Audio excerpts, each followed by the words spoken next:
Hey guys, it's Thursday, December 15th, and this is Newswave. So guys, if you haven't seen yet, and you have an Xbox One, go to the marketplace right now, download Lost Odyssey. It's free. If you've never played this game, it is an awesome RPG, and the reason it's free is because I think as of the other day, Microsoft now has over 300 games now total of the 360 games are backwards compatible on the Xbox One.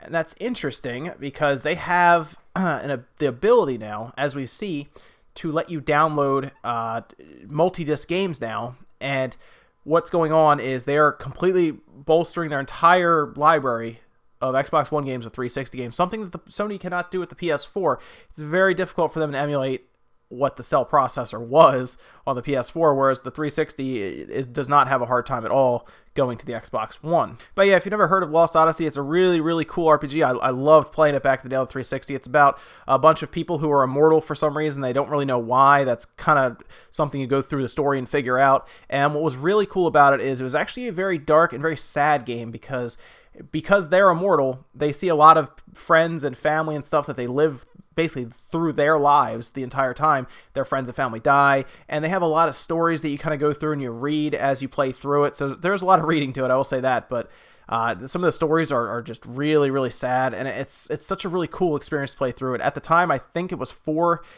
discs, so it was pretty big, but it was a really cool RPG. I love that they're giving it away for free because it's going to bring a whole audience in that's probably never heard of the game, and it really deserves that look, I think. So check it out. It's free. Go download it. It's an awesome experience if you want a good RPG to play. And guys, if you're into RPGs, looks like another JRPG is actually coming over from Japan. It's being localized through Sega. It's actually coming on the Xbox One and the PS4, and strangely the Vita. The Vita has not had much love at all from Sony, but third parties are starting to bring stuff over, probably because it's easier, like, for these RPGs to put games on the PS4 and the Vita, so, but it's really cool. It's Valkyria Azure Revolution. Now, it's coming over here. It's going to be renamed to just the Valkyria Revolution, and it looks really cool. Of course, it's back from the Valkyria Chronicles. If you haven't played any of those, it's worth trying this out, or at least checking it out, but I like when these games get localized over to the United States, to the western part of the world, because we don't see a lot of JRPGs anymore. Not a lot get released, and I love that Sega's doing this. Maybe they'll start setting a precedent for more games to come over, and honestly, if they bring them over and they start showing up on the Vita, that will be the handheld to get for RPG lovers, because it already has a lot of good RPGs that are kind of JRPG or off the cuff games you don't see on the PS4 and the Xbox One. So I think the Vita is going to start getting rare in the first place, and then they're going to get these games on there that are going to be even more rare because they'll be niche JRPG titles. So check it out, though. If you have a Vita, I would buy it right away when it comes out because it's going to be probably a rare game in 3 or 4 years. But yep, Valkyria Revolution coming out spring 2017. And guys, it looks like Nintendo fans are actually going to be invited to try the Switch before it comes out. What's happening is Nintendo is sending out emails to select My Nintendo users. If you don't know what My Nintendo is, it was basically it's basically the evolution of what Club Nintendo was, where you would take codes from games you buy, punch them in, you get rewards, little things, nothing really big. I think at one point though, they did start sending out things like plushies and hats and stuff. It's kind of turned more into themes for your 3DS, stuff like that. But from the list, I guess, of all the users they have, they're starting to pick, probably based on location, because they want you to show up for it, obviously. They're not going to pick somebody that's over in, like, Seattle or down in Texas when the event is in New York or Washington, D.C., obviously. So probably it's based around location. I don't think it's based much around status. I think they're picking people in certain age groups, like I said, certain proximity to where they're doing the event. But basically, they're holding an event. Basically what happens is they're going to send a follow-up email so you can get your tickets, and it's going to be free. It's free to the public, essentially the people they pick, the My Nintendo users. So if you are a part of My Nintendo and you have an email you gave them, go check it now. Just go check it, because maybe you have that golden ticket of an email in there that says, yes, you can try the Switch when we do our event in January. So go check that now, and let me know in the comments if you got one of those tickets, because I'm sure somebody else did. But if you did, yes, you need to go. I don't care where you are, you need to go. You guys, our next piece of news is from a little game. Some of you guys might have heard of it. Shenmue 3. I don't know, anyone hear of that? Yeah, if you're excited about this game like I am, you are probably on the moon about this news. So they've been quiet for a while. Very small amounts of news here and there. But recently, in an issue of Famitsu, they actually came out and said December 15th, which is today, December 15th, you can go and you can pre-order it now on the PC. and they're actually entering their final stage of development before mass production. So they are just about done this game. And Shenmue has always been a game that I love. I love playing it on the Dreamcast. I bought it for the Xbox. I played it on there, and it's an awesome, awesome series. If you have not played it, it's going to be harder to get it, obviously, because it's on the Dreamcast and it's on the Xbox. But if you could even look up gameplay footage of it, even watch a Let's Play and see what you think, Shenmue 3 is going to probably be I think it's going to be a good game. And I've been looking forward to it forever. So, yes, pre-order start today for the PC version. And it's on their EaseNet. I don't know how else I would pre-order it for Steam or anything. I don't think it's on there. I think it's just on EaseNet. And I'll look for when it actually shows up for us to pre-order it on Steam. But really what this is going to signify is that they are just about done the game, and this tells us we probably will see Shenmue 3 in 2017, which is really exciting for PC and PS4 more than likely. So I'll keep you guys up to date whenever they put a Steam or they give us any news about Steam pre-orders. I will let you guys know. And guys, I talked about this a little more in depth on another video I did about the Seasons of Heaven trailer, the teaser of the trailer. I just wanted to let you guys know, yes, it did come out yesterday, and they basically alluded to it being a bigger showing on December 19th. I assume that means a bigger gameplay trailer or something, but it came out, and it looks great. There's been some controversy. Is it running on Switch hardware? Is it running on PC? No one's really sure. The developers really haven't said anything either. So we're kind of in the dark about that, but the game itself looks great. The graphics look awesome. It looks definitely like a next-gen game from like the Xbox One or PS4, and I think it's going to, like I said, make a lot of people believe in the Switch a little more in terms of graphic power. But December 19th, check it out. YouTube, I'm sure, will have some kind of trailer from them as well be uploaded. And Modern Warfare Remastered received an update, and an interesting one at that, because it includes things like female soldiers are now playable. They also added microtransactions for supply drops, which is a little odd that they're adding microtransactions to Call of Duty, but I feel like maybe they need a little more money from this only because it did not sell well. Now, that's not to say you need to buy things to unlock these supply drops. You can actually get them, earn them from in-game currency that you can earn throughout. So it's a cool little benefit there. And honestly, if you want to unlock them, you can buy into it. It's just an option. It seems like it's not going to make you any more powerful because they're all cosmetic items. I'm sure skins don't stop people from spending money anyway. If Counter-Strike has proven anything, people will spend a lot of money on skins. But this at least is a good thing that it's not like, oh, you open the supply drop and now you have like 3 guns that are like top level or anything. It's nothing like that. It's just skins, hats, things like that, I'm sure. But it's interesting that they had to add microtransactions. That tells me that they're looking for other revenues of income after probably pretty poor sales, at least based around what they're used to doing. I mean, they're used to pulling in so much money from Call of Duty, and this year was not their year with Infinite Warfare. Maybe they'll regroup for next year, but they have to put something like these microtransactions out to start making some money back. Otherwise, they'll be in some trouble when they have to start reporting numbers to investors. Also, the update will have 6 new maps and 2 new modes coming out. It's all free, so you can just download it and play it on the Xbox One and the PS4.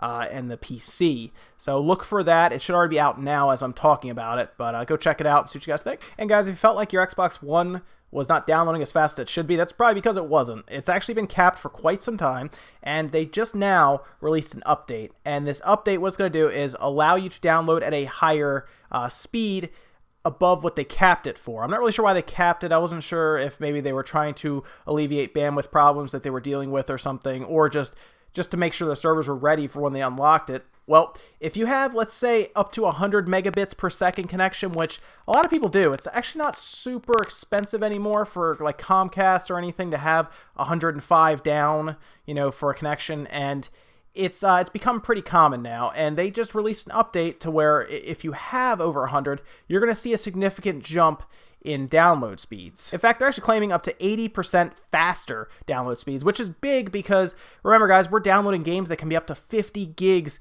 in space, and that takes a long time to download if you have to download at a gimped speed. Now, if you have less than 100 megabits per second, they are claiming that you will receive 40% faster download speeds, obviously because of the lower speed that you're running at, but you'll also have a more stable connection throughout, so you will see speeds maybe go a little above that just because of how stable it'll be. It won't drop and then reconnect or anything during downloads, which you don't really notice, but it does happen at times. It'll drop from one peer, go to the next peer, and just keep downloading. So it's good they're doing this. It's good. You know, we need better download speeds. Honestly, Comcast needs to get on their game overall and start getting their stuff upgraded, because the way we're heading with our internet speeds and download sizes, we need to make sure we have no small cap, whether it be a terabyte or 2 terabyte, and we need to make sure these speeds are lightning quick for our money. Otherwise, it's going to be very tough for digital games to get a foothold for good, you know, and just completely eliminate physical games. And honestly, we should be evolving with our internet, since we use it so much. It's become almost a utility now. And without getting too much of a tangent now, I honestly think that a lot of internet companies should really be supervised by a higher up, whether it be like the government or somebody at this point, because they need to do things like keep an eye on the price and make sure that they're even pushing ahead. Because honestly, if like Comcast and stuff see no competition, they become a monopoly in one area, they're not going to upgrade it. So I think stuff like that needs to happen. Otherwise, we will never get that big push towards, you know, evolving the internet. And guys, news came out today that the Nintendo Switch was the most Googled system in 2016, which is pretty impressive if you consider the fact that we didn't even know it was called the Switch until, you know, just a month or two ago. So it's pretty funny that it's gotten that point. I mean, so many people are checking things like speculations, leaks, all kinds of stuff. So it's pretty obvious at this point that the Switch is going to have the most interest 2016. Of course, if you look at the list, things like the iPhone SE, iOS 10, Google Pixel, iPhone 7 Plus were all ahead of it, but that has a much broader audience. I mean, a lot of people have phones, trying to decide between that and the Pixel. iOS 10 obviously is on most of those phones. And it's pretty funny to see Nintendo Switch at number 5, and then the NES Classic at number 7. NES Classic was probably Googled because people are trying to find places that have it at decent prices, not $300 to $400. But it's interesting to see that. PlayStation VR was number 9, PS4 Pro was 10, Xbox One, they were on the list, but that's not a big deal because the Pro and the VR are so new, and people don't probably need to see specs and stuff for it to understand how they use it. That's going to be Googled. But it's funny to see a Switch at number 5. Again, there's a lot of interest around it, so it makes a lot of sense. And guys, if you're Tekken fans, Tekken 7 actually came out today with a full gameplay footage of a fight, and it actually looks pretty good. If you're a fan of Tekken, honestly, the art style, the graphics generally stay the same through the iterations. They don't look super different. Honestly, back on the PS2, I thought that's when it looked the best for the hardware it was on, because it just looked fantastic at the time. It was almost like arcade quality on the PS2, but now we're up to Tekken 7, and they were, of course, looking for things like 60 frames across the board, which it gets that, and of course, good controls, which the PS4 has that D-pad that works perfect for fighters. And honestly, the trailer itself looks really good. It's, like I said, it's a full gameplay of a fight between Bob and Claudio, and it looks awesome. It plays well. Juggling is still in effect. And, you know, it's going to be up to you guys if you want it or not. I mean, it's a Tekken game. I never really got into Tekken myself. I was more into Mortal Kombat at the time, always have been. But it looks good for any of the Tekken fans, so check out the trailer if you get a chance, guys. And guys, I was talking the other day about Crytek having some serious financial problems, especially with keeping up with payroll and paying their employees. Well, an employee has actually quit there on December 8th, and now they are suing them for about 2 months worth of missed pay. And they actually even set up a GoFundMe page to pay the lawyer's fees to do this. Now, I'm going to attempt to say this person's name. It's, you can tell me if I'm wrong, it's Ludwig Lindquist, and it's an FX artist who worked at Crytek's main studio in Frankfurt, Germany. Now, they've launched that GoFundMe page, like I said, in order to pay the legal fees when pursuing the studio for their lost wages. And it's interesting how far Crytek has fallen here, that they are getting sued essentially by their own employees for not paying them for doing work for them. And, you know, like I said before, it's tough. This person at least did the right thing and quit. You really should not be going to work for a while if you're not getting paid, and you know you're not getting paid. You go to work for money so you can pay your bills and live. And I'm surprised that he's even stayed on for 2 months without getting paid. That's a long time to be going to work every day, paying for gas to get there, paying for lunch while you're there and everything, and then spending 7 to 8 hours there during the day and doing work for him. And it's a shame, because if Crytek starts having these employees abandon them, Crytek is going away. I'm gonna tell you that now. If these people start abandoning them and then they start suing them, I hate to say it, but Crytek, a company that back in the day with Crysis and stuff, I loved, obviously, because that was like the go-to game to test out your new video card or RAM at the time. It's a shame to see how far they've fallen. I never thought this would happen to them, but it looks like it is. I can't imagine how much longer they're around if they're getting sued by employees, but I'll let you guys know if they go under, and we'll talk about it. And guys, that's going to do it for Newswave today. Nothing really big happened today, but that's the way it goes sometimes. You know, I'm keeping you updated on everything, big or small. So we will keep that going. Like I said, tomorrow we're back on at 10 a.m., so check us out. Like us, subscribe, comment, all that good stuff down below. And make sure you follow us on Twitter at SpawnWaveMedia, just in case you have any questions, or if you see anything in the news, you can send me a message about it. I'll try to answer it and get back to you on that. And like I said, I'll have a lot of the audio ripped from these and then put up on a podcast site, and then I'll get you guys the link and stuff for iTunes when I do that. Hopefully it is Friday, tomorrow. And after that, guys, you'll be able to listen to me in the car or anything without wasting all your bandwidth on video if you can't do that. So, but that'll do it for today, guys. I will see you next time.